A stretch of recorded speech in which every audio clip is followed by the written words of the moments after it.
नमस्ते, सुप्रभात।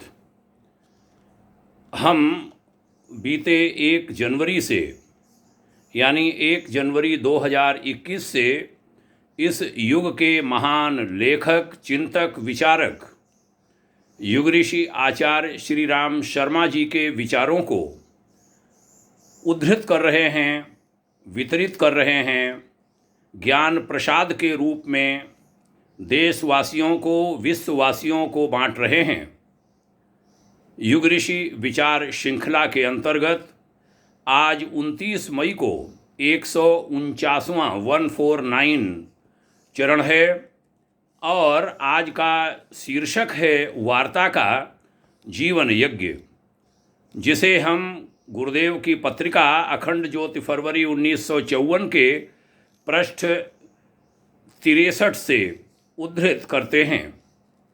लिखा था युग ऋषि वर्य ने, मन में सबके लिए सद्भावनाएं रखना, संयमपूर्ण सच्चरित्रता के साथ समय व्यतीत करना, दूसरों की जो भी भलाई बन सके उसके लिए प्रयत्नशील रहना, वाणी को केवल सत् प्रयोजनों के लिए ही बोलना, न्यायपूर्ण कमाई पर ही गुजारा करना, भगवान का स्मरण करते रहना, अपने कर्तव्य धर्म पर आरूढ़ रहना, अनुकूल प्रतिकूल परिस्थितियों में विचलित न होना, यही नियम हैं जिनका पालन करने से जीवन यज्ञमय बन जाता है।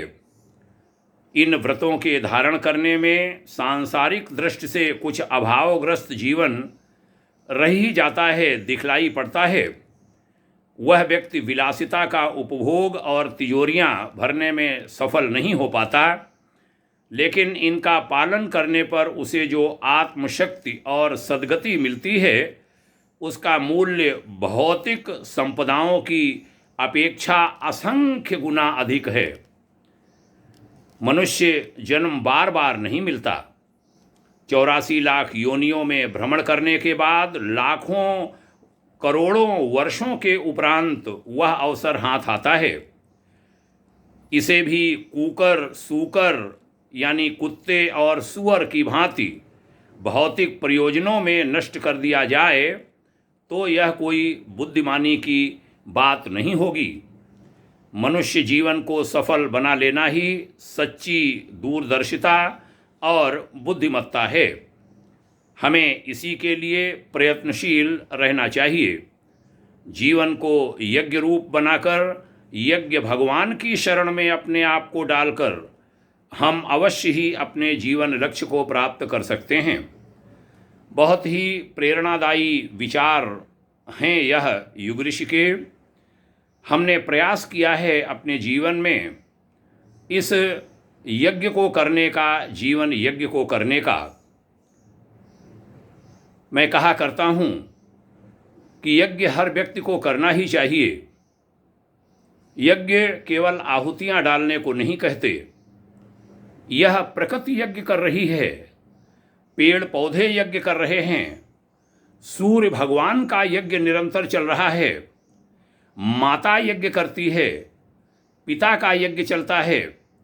तब हम इस धरती पर ठीक ठाक चल पाते हैं, तब हमें सांसें मिल पाती हैं, तब हमारा जीवन ठीक तरीके से चल पाता है।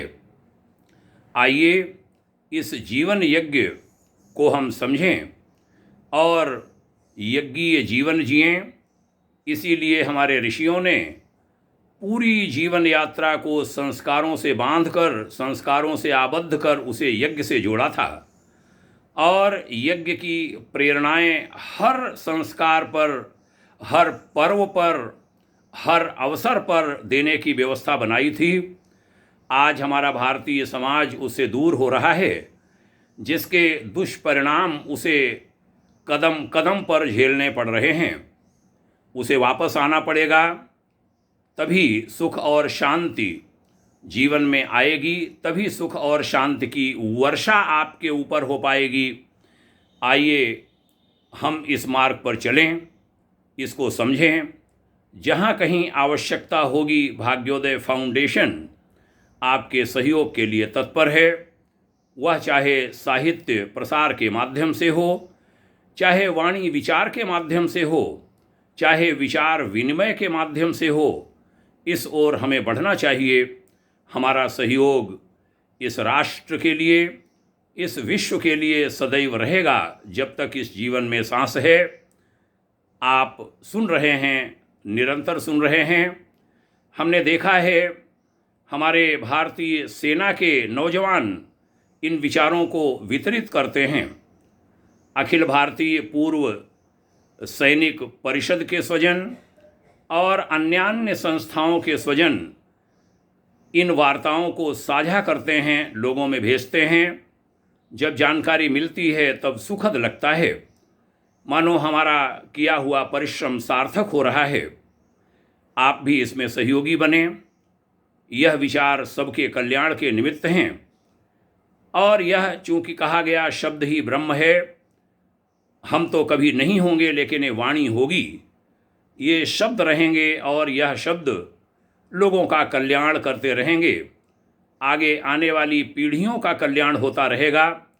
यही भाग्योदय परिवार की आकांक्षा है, अभिलाषा है। आपने यहाँ तक ध्यान से सुना, इसके लिए आभारी हूँ, प्रणाम कहता हूँ। बहुत बहुत शुभकामनाएं। ओम शांति।